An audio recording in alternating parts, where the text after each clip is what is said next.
नवीन भाई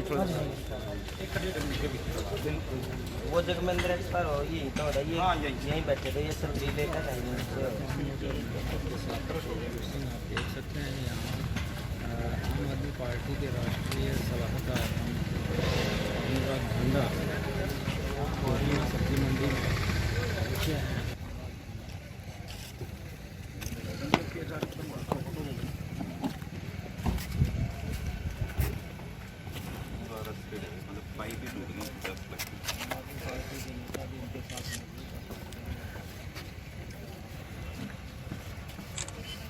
ये जो करी सी तो ये है जी यहाँ देखो जी एक बार यहाँ दिखाओ यहाँ देखो ये पूरा लिखा हुआ भाई पीछे भाई साहब ये हाँ ये सर ये गलत सुनील साइड में यार ये सारा पुराना टीम वैसे ही खड़ा था ये खत्म हो गया वैसे ही ये तो अपने वजन में दिख रहा था तेरी ये ले ले और बैठ जा हाथ चिन्ह खड़ा था मेरे हाथ में मेरी समस्या ये थी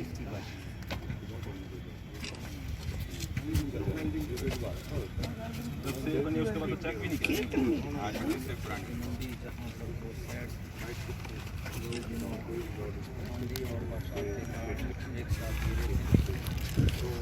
एक बार कितना रुपया कमाया ना पे और उसका वो बता रहे हैं ना आज मंडी से भी पुरानी राष्ट्रीय सलाहकार आम आदमी पार्टी वहाँ भी शेड दोबारा मंडी जायजा कर लेते हुए बस ये बिगड़ी ये पास करने वाला इसकी जांच ये और जो ऊपर होता है ना इसके बेस वो एक कॉमन होगा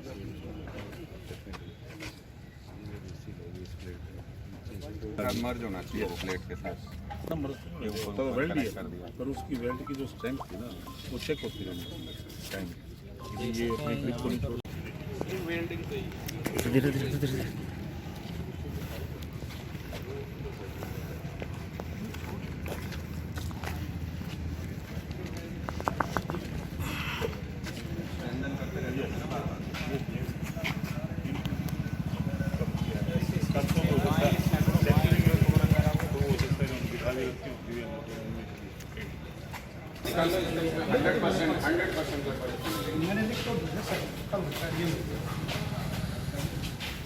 ये साइड तो इसलिए बच गया सर यहाँ थोड़ा खड़े ऊपर रह गया लोगों ने लगा के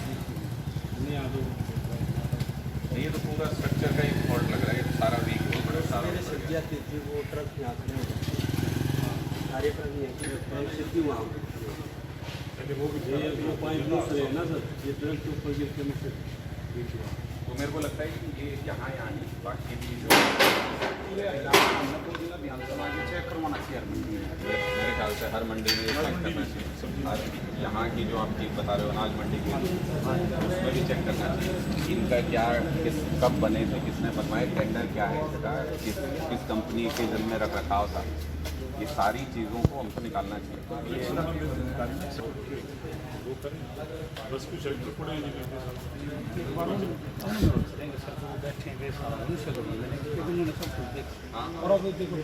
परेशान तो वही होंगे महीना तो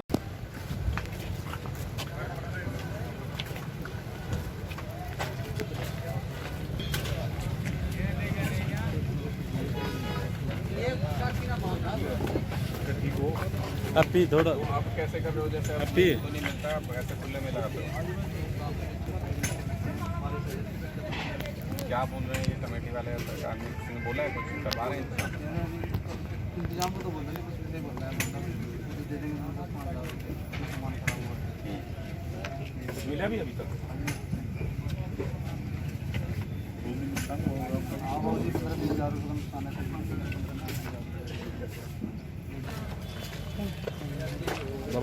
तो अभी तक कोई इन्होंने ये नहीं कहा भाई कुछ कंपनसेशन देंगे नहीं आप कुछ लोगों नहीं कहा जब हम तो अपने रिश्ता अपने आप कर रहे हैं पाइप के सुराख कर रहे हैं हाँ। ये तरपाल लगाएंगे आप को टेम्परेरी तक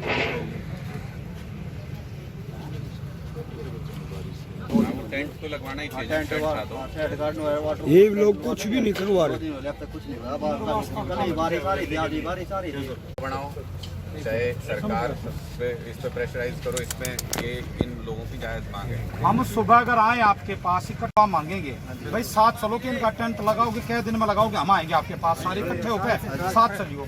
अब सराहना हम जाना, हमारा काम जाना, आपकी रोटी के भाई साहब हम दर चाहे सड़क पर लौटना पड़ा, पेंशन आ जाए आपके लिए, हम सब कुछ करेंगे। ठीक है ना, हम कल आते हैं आपके पास। ठीक है। उनकी इस हादसे में मृत्यु हो गई थी। उनके घर जाके आए, उनके परिवार से मिले और पता लगा कि उनके घर में कमाने वाले वो अकेले ही थे। उनका बेटा है जो अभी पढ़ रहा है, छोटा है। एक पूरा परिवार ये कह सकते हैं कि अब बेसहाय हो गया, एक तरीके से पूरा परिवार ही बर्बाद हो गया। और यहाँ आके जब देख रहे हैं तो मुझे ये जानकारी पहले भी थी, लेकिन मैं फिर भी आया ये देखने के लिए कि क्या एक्चुअल फैक्ट्स हैं, क्या स्थिति है, उसके बाद ही उस पर कुछ बात करनी चाहिए, टिप्पणी करनी चाहिए। यहाँ आके देखते हैं तो बहुत हैरान हूँ मैं इस चीज़ को लेकर के कि बताया जा रहा है कि 2018 में मुख्यमंत्री जी खुद यहाँ आए थे। उन्होंने कहा था कि इसको दोबारा बनवाया जाएगा, तब भी उनसे मांग हुई थी। उसके बाद ये कहा जा रहा है कि 7 बार इसके लिए रिक्वेस्ट दी गई कि इसको बनाया जाए। वो सारी रिक्वेस्ट को दरकिनार किया गया। अब यहाँ पर आकर के पता चल रहा है कि जो पाइप थी, जो पिलर थे जिनके ऊपर ये टिका हुआ था पूरा का पूरा शेड, वो सारे जंग लगे हुए थे बुरी तरह से, और वो इतने कमज़ोर हो चुके थे कि वो पाइप ही बीच में से टूट गया। वो जिस बेस पर वो टिका हुआ था, वो बेस से पूरा पोल का पोल उखड़ गया। तो मुझे लगता है कि ये अगर 2018 से सरकार को इसकी जानकारी थी तो मुझे लगता है कि ये कोई लापरवाही का मामला नहीं है, ये अनदेखी का मामला नहीं है, ये एक तरीके से जानते बूझते क्रिमिनल एक्ट है। और इसको आप हादसा नहीं कहेंगे, मैं इसको कहूँगा कि ये एक राजनीतिक हत्या है इन लोगों की, जिनको कि आपको मालूम था कि यहाँ पर शेड कमज़ोर है, आपके पास तमाम रिक्वेस्ट आए हुए थे, उसके बावजूद भी आपने ना तो उस रिक्वेस्ट पर ध्यान दिया, ना अपनी घोषणा पर ध्यान दिया जो आपने खुद की थी।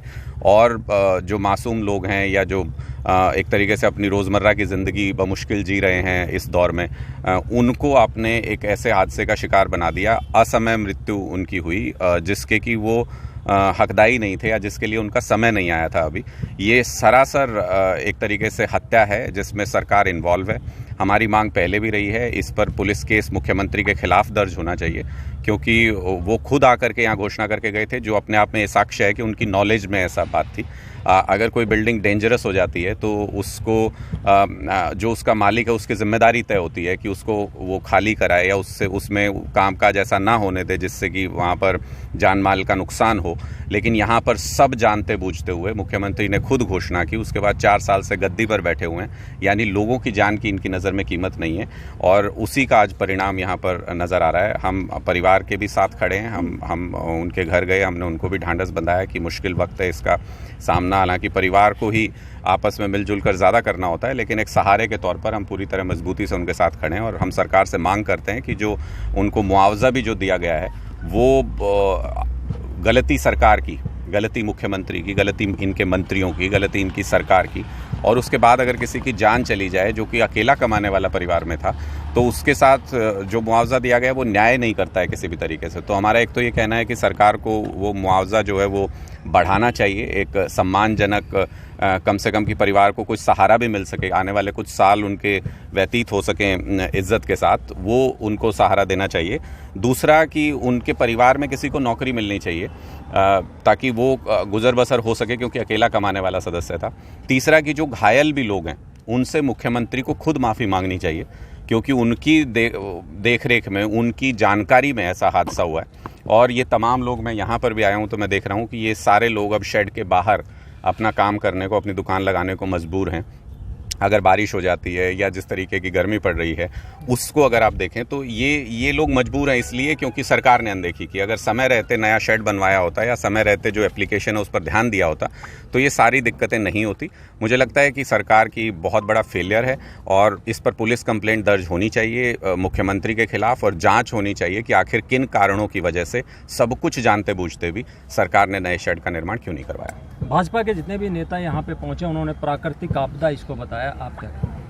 देखिए, प्राकृतिक आपदा तब मानते जब ये सारा शेड जो है ये इसकी फुल स्ट्रेंथ होती, इसके ये सारे टेस्ट जो हैं वो पास किए होता। अगर 2018 में खुद मुख्यमंत्री ये मान रहे हैं कि ये कमज़ोर हो चुका है शेड, हम नए शेड बनवाने की रिक्वेस्ट आई हुई है हमारे पास, हम उसको जल्द बनवाएंगे, तो इसका मतलब 2018 में उन्होंने ये मान लिया था कि अब ये शेड जो है लगातार इस्तेमाल की हालत में नहीं है। उसके बाद 4 साल और गुजर गए, ये पूरा का पूरा स्ट्रक्चर जो है और ज़्यादा कमज़ोर होता गया। मुझे लगता है कि अगर कोई इसको प्राकृतिक आपदा कह करके टालना चाहता है तो ये सिर्फ इसलिए क्योंकि वो उनके परिवार का कोई सदस्य इसकी चपेट में नहीं आया, इसलिए उनको लगता है कि कोई बड़ी बात नहीं है, ऐसी घटनाएं होती रहती हैं, इसलिए बीजेपी के नेताओं को ऐसा लगता है कि ये सिर्फ प्राकृतिक आपदा कहकर इसको टाला जा सकता है। मुझे लगता है कि ये बहुत ही दुखद घटना है और इसको प्राकृतिक आपदा कहकर नहीं टालना चाहिए, बल्कि अपनी जिम्मेदारी लेनी चाहिए कि हमसे गलती हुई है, उस गलती के लिए इन सारे परिवारों से जो घायल हैं और जो मृतक हैं उनसे माफ़ी मांगनी चाहिए, और साथ ही जो लॉन्ग पेंडिंग डिमांड है उसको जल्द से जल्द पूरा किया जाना चाहिए, ताकि जो लोग यहाँ गुजर बसर करते हैं, जो अपना काम करते हैं, उनको भी प्रॉपर शेड मिल सके, उनको भी प्रॉपर काम करने की जगह मिल सके। आम आदमी की तरफ से भी कोई इनको आर्थिक सहायता की दी जाएगी? देखिए, जो भी सहायता इनकी हो सकती है परिवार की, हर तरीके से, चाहे वो बच्चे की पढ़ाई से संबंधित हो, चाहे वो आर्थिक मदद हो, हमने अपनी पूरी लोकल यूनिट को ये बोल रखा है। अस्पताल में भी जो घायल थे वहाँ पर भी हमारे लोग मौजूद थे, जिस दिन ये शेड गिरा उस दिन भी यहाँ पर मदद कार्य में मौजूद थे। हमने पूरे तरीके से कोई स्पेसिफिक अमाउंट या कुछ ऐसी घोषणा मैं नहीं कर रहा हूँ, क्योंकि हमने अपनी सारी यूनिट को यहाँ पर बोल रखा है कि जब भी परिवार को मदद की ज़रूरत हो वो पूरा सहयोग उनको करें। ठीक है। खाद्य पदार्थों पे 5% GST बढ़ाई गई है, उसके बारे में आप क्या कहेंगे? देखिए, मुझे लगता है कि जो ये सरकार है, चाहे वो केंद्र में बीजेपी की सरकार हो या हरियाणा में बीजेपी की सरकार हो, ये आम आदमी का जीना मुहाल कर रहे हैं। एक व्यक्ति एक तो रोज़गार नहीं है आज के दिन में, जो रोज़गार हैं उनमें सैलरी तनख्वाह उतनी नहीं मिल रही है जितना कि पहले जिस तरह की ग्रोथ होती थी। आज के दिन में गुजर बसर करना भी मुश्किल है। उसमें आपने बिजली इतनी महंगी कर रखी है, उसमें आप कोई जन सुविधाएं जो भी देते हैं हर चीज़ के लिए पैसा मांगते हैं। जो हम पहले से इनकम टैक्स पे कर रहे हैं उसके बदले में हमको सुविधाएं नहीं मिल रही हैं, और ऊपर से आपका पूरा स्टेट लॉस में चल रहा है, वो पैसा पता नहीं जा कहाँ रहा है। उसके बावजूद आपको जब ज़रूरत पड़ती है आप उसको आम आदमी की कमर तोड़ने के लिए उस पर प्रहार कर देते हैं, उस पर कोई भी टैक्स लगा देते हैं। मुझे लगता है कि खाने पर अगर टैक्स बढ़ाया जाता है तो इससे बेशर्मी की बात कोई नहीं हो सकती है कि मोदी जी ये बोलते थे कि ना खाऊंगा ना खाने दूंगा, कहते तो थे भ्रष्टाचार के बारे में, पर मुझे लगता है कि वो किसी को ना अनाज खुद खाते हैं, खुद तो वो मेवे खाते हैं। मुझे लगता है कि बहुत अच्छी चीज़ें विदेशों से इंपोर्ट करके खाते हैं, बहुत बार चर्चाएं सुनते हैं, और आम आदमी को वो अनाज भी नहीं खाने देंगे। मुझे लगता है ये उनका मोटो हो गया है कि ना खाऊंगा ना खाने दूंगा, और वो आम आदमी के लिए ही है कि उनको खाने नहीं देंगे। बेसिक सुविधाएं जो हैं, ये हमारा मोटो है, इसको लेकर के हम पूरे एक संघर्ष पर, एक मिशन पर हैं देश भर में, कि जो मूलभूत सुविधाएं हैं, चाहे वो बिजली पानी हो, चाहे वो खाने की चीज़ हो, चाहे वो आपकी आम गुजर बसर की कोई भी चीज़ हो, वो हर आदमी को मुफ्त में और वर्ल्ड क्लास क्वालिटी की मिलनी चाहिए। क्योंकि हम टैक्स पे करते हैं, आप जब मोबाइल को रिचार्ज कराते हैं तो पहले पैसा पे करते हैं, उसके बाद उसकी सर्विसेज इस्तेमाल करते हैं। यहाँ पर हम टैक्स दे करके रिचार्ज तो बार बार करते रहते हैं, लेकिन उसके बदले में सुविधाएं सरकार हमें कभी नहीं देती है। तो आम आदमी पार्टी का मानना है कि ये सारी सुविधाएं, मूलभूत सुविधाएं हर इंसान को मुफ्त में मिलनी चाहिए। अच्छी शिक्षा, अच्छा स्वास्थ्य, रोजगार, ये सारी चीज़ें मिलनी चाहिए। और उसके बाद फिर एक ओपन प्लेटफॉर्म है, फिर जो जितनी मेहनत करेगा, जो जितना आगे बढ़ सकता है, उसके लिए खुली छूट है। लेकिन कम से कम जीवन गुजर बसर करने का जो सामान है वो हर इंसान को मुफ्त में और अच्छी क्वालिटी का मिलना चाहिए। और अनाज जैसी चीज़ों पर, खाद्य पदार्थों पर अगर आप GST या कोई भी टैक्स बढ़ाते हैं तो मुझे लगता है कि ये बेशर्मी है सरकार। ठीक है सर, ठीक है।